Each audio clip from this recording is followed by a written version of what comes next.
Hey guys, this is your next set of notes for Unit 7. So today we're talking about how to do some conversions. Last class we talked about how to find molar mass. Molar mass is really the starting point on finding some of these conversions.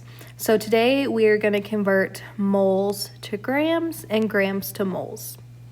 So the first thing I think we need to know, or need to ask ourselves, is how many shoes are in a pair?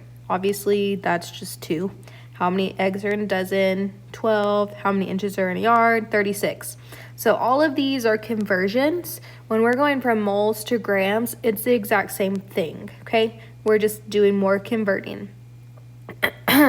So I have this question here. How many donuts are in 5 dozen? For these conversion problems, I always want you to set up a T-chart. So we actually did a little bit of this last semester, so it should just be going into more detail for you.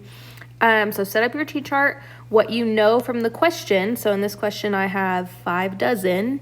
That always goes in the top left box. So I can put my 5 dozen there. Remember, right underneath that, it's just a smiley face, so it might just look like that. I'll write it over here at the same time. Okay, so whatever unit I am starting with, that same unit needs to go on the top. That's where we have, diagonal. That's where we have our conversion factor. So what do we know about dozen? We know that 1 dozen is 12, okay? So to make sure you set this up right, make sure that your units can cancel out if they're diagonal, and make sure whatever you are looking for is going to be in this top right box. Okay, so to solve this, you just multiply across the top. 5 times 12 is 60. So that gives me 60 donuts. Obviously, this one's really easy and you can do it in your head. We started with an easy one so that you could just kind of remember how to set up these type of problems. Okay. So in chemistry, we use conversion factors all the time. We go from grams to moles, moles to particles, and grams to particles. Today, we're just focusing on that first bullet point.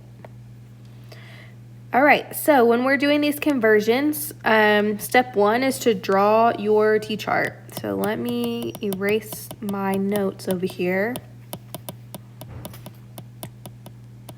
Okay, so I have a T-chart. Put your given in the top left corner. So on this problem, it says convert 97.4 grams of NaCl, salt, into moles. So already I know I'm looking for moles, so I can go ahead and just put that there on my top part of my T-chart. Okay, so just like it says on the notes, I went ahead and did that on the right side of my screen. Now we need to make sure our units cancel. So if I'm starting with grams here, I have to have grams diagonal so that they will cancel out. Remember, anytime you have grams, that means you're looking for the molar mass, okay? Molar mass, we did this last class. So I need the molar mass of NaCl. So I need to add up that mass, all right? Gonna kind of skip through here. We'll get back to fill in our number here in a second, but here's our conversion factors. Always write a number 1 in front of the word moles. Always write Avogadro's number, so 6.02 times 10 to the 23rd, in front of particles or atoms. And always write the molar mass anytime you see the word gram. Okay, so here's back to our chart, okay? So I have the word gram on the bottom. That means I have to find the molar mass of salt to fill in that blank. I can also go ahead and put my 1 in the top because of the word moles. On your periodic table, when you add up the mass of Na and the mass of Cl, you should get something like 58.443. So now our T-chart is done because the original problem was asking for moles. So I can go ahead and do the math. So if you look at the way your T-chart's set up, these whole numbers are diagonal from each other, right? So that means I need to divide 97.4 divided by 58.443. So you can do that on your own.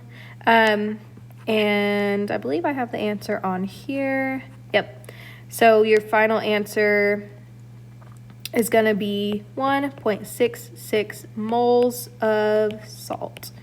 So all I did was converted grams of salt into moles of salt. Okay, if you're in class, I passed this handout out to you. This is called a mole map. It's also on your slides for today.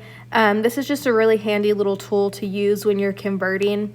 So in the middle, I have moles. If I'm going from moles to grams, I'm going to multiply by the molar mass. So I'm following the arrow. If I'm going to convert from grams to moles, then I'm just going to divide by the molar mass.